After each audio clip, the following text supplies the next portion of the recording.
The Supreme Court on Friday answering a looming question: whether or not the president has the power to impose sweeping tariffs under an emergency powers law. And the answer is mostly no.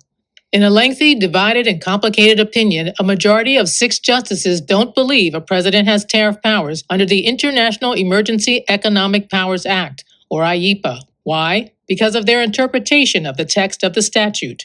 Chief Justice John Roberts, writing the opinion, states, "None of IEPA's authorities includes the distinct and extraordinary power to raise revenue."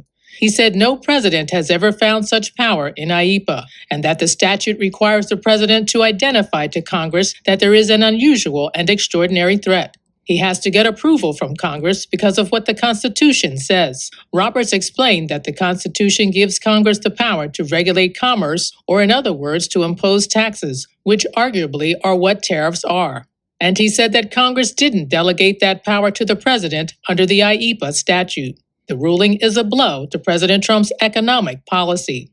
Justice Brett Kavanaugh warns in a dissenting opinion that refunds of billions of dollars would have significant consequences for the U.S. Treasury. Meanwhile, Chinese exporters avoid penalties, which is a blessing in disguise for the Chinese Communist Party.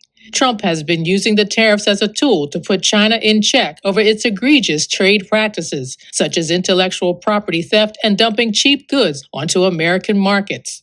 The ruling eases trade barriers for China and impacts the president's manufacturing revival, which is bad for the U.S. economy. The economy is doing extremely well with this administration and with the tariffs.